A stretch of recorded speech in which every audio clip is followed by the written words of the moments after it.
Social media इस वक्त एक ही नाम से गूंज रहा है, ध्रुव राठी। वजह धुरंधर 2 द रिवेंज को लेकर उनका एक रिव्यू जिसने इंटरनेट को दो हिस्सों में बांट दिया। फिल्म में रणवीर सिंह की एंट्री बॉक्स ऑफिस पर 100 करोड़ क्लब, लेकिन असली चर्चा फिल्म नहीं ध्रुव का ब्लेटेंट प्रोपेगेंडा वाला बयान बन गया।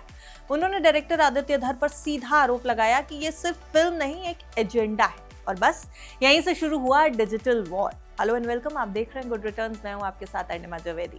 एक तरफ लोग ध्रुव राठी को सच्चाई की आवाज बता रहे हैं तो दूसरी तरफ लिबरल हाइपोक्रेसी का पोस्टर बॉय। लेकिन असली गेम क्या है? अटेंशन। और इस गेम के मास्टर हैं ध्रुव राठी।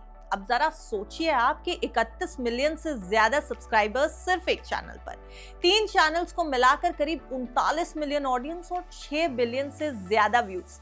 ये सिर्फ नंबर नहीं है, ये डिजिटल पावर है और यही पावर हर कंट्रोवर्सी, हर विवाद के साथ और ज्यादा बढ़ती जा रही है। अब बात करते हैं उस सवाल की जो हर कोई फिलहाल गूगल कर रहा है। जी हाँ, धुरंधर 2 के ऊपर ऐसा रिव्यू दे दिया ध्रुव राठी ने कि ध्रुव राठी को तो लोग गूगल कर ही रहे हैं, लेकिन उनकी नेटवर्थ जानने के लिए सब उत्सुक है। सवाल ये है गूगल से कि ध्रुव राठी की कमाई आखिर है कितनी? वो इतने ज्यादा वीडियोस बनाते हैं, इतने व्यूज आते हैं, इतने चैनल्स हैं उनके पास, कमाई कितनी कर लेते हैं? तो रिपोर्ट्स के मुताबिक साल 2026 में ध्रुव राठी की नेटवर्थ करीब 25 से 58 करोड़ रुपए के बीच मानी जा रही है।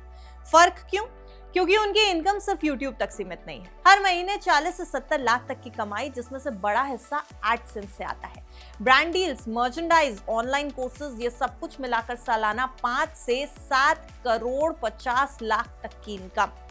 लेकिन कहानी यहीं खत्म नहीं होती। ध्रुव सिर्फ यूट्यूबर नहीं है, एक स्मार्ट इन्वेस्टर भी है। एआई स्टार्टअप्स, फिनटेक प्लेटफॉर्म्स और अलग अलग वेंचर्स में उनकी हिस्सेदारी है। मतलब कैमरे के सामने जितना एक्टिव है, उतना ही बैकएंड से पैसा बनाने का गेम भी मजबूत है ध्रुव का।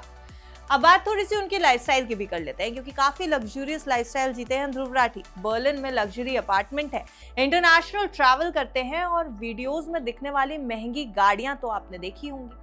लेकिन आपको ये भी बताते चलें कि कुछ वीडियोस में उनको ये कहते हुए सुना गया है कि कई बार वो कार रेंट पर लेते हैं। यानी इमेज और रियलिटी का गेम भी उन्हें काफी अच्छे से आता है।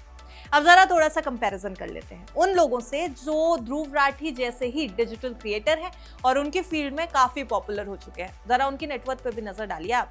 गौरव चौधरी यानी टेक्निकल गुरुजी, उनकी नेटवर्थ है 300 करोड़ से भी ज्यादा।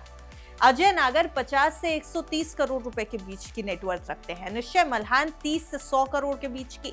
रणवीर अलाबारिया लगभग 60 करोड़ रुपए की नेटवर्थ रखते हैं और भुवन बाम, बीबी की वाइन्स वाले, वो 100 करोड़ से ज्यादा की नेटवर्थ रखते हैं। अमन धतरवाल की बात करें तो उनकी नेटवर्थ 5 से 7 करोड़ की है। अब इन सब के बीच ध्रुव राठी एक अलग कैटेगरी में आते हैं, पॉलिटिकल और कंटेंट एक्सप्लेनर की कैटेगरी। और यही उनकी सबसे बड़ी ताकत है और सबसे बड़ी कंट्रोवर्सी भी, क्योंकि सच ये है कि धुरंधर 2 का विवाद सिर्फ एक फिल्म का नहीं था, ये उस पावर का एग्जाम्पल है जहां एक यूट्यूबर का रिव्यू बॉक्स ऑफिस से ज्यादा चर्चा में आ जाता है। और हर बार की तरह इस बार भी ट्रोलिंग के साथ साथ ध्रुव के चैनल पर व्यूज और एंगेजमेंट की भरमार लगी हुई है। यानी व्यूज और एंगेजमेंट तो कमा लिया ध्रुव ने। अब उनका जो ये कंट्रोवर्शियल वीडियो था, उसने कहीं ना कहीं धुरंधर 2 को लेकर के उनके व्यूज और एंगेजमेंट को पावर दे दिया। तो सवाल ये नहीं कि ध्रुव राठी सही है या गलत, असली सवाल ये है कि क्या वो गेम समझ चुके हैं जहां हर विवाद, हर बयान, हर रिएक्शन उनकी ब्रांड वैल्यू को और ऊपर ले जा रहा है। और अगर यही ट्रेंड चलता रहा तो आने वाले सालों में सिर्फ विवाद नहीं, सिर्फ कंट्रोवर्सी नहीं, उनकी नेटवर्थ भी हेडलाइंस में होगी। वैसे आपने क्या वो वीडियो देखा है जिसमें धुरंधर 2 को लेकर के ध्रुव राठी ने अपना रिव्यू दिया है? धुरंधर को लेकर के उनका क्या कुछ कहना था? आप उस बात से क्या सहमत हैं या उनके रिव्यू के ऊपर आपकी भी कुछ राय है? कमेंट बॉक्स में बताइएगा जरूर।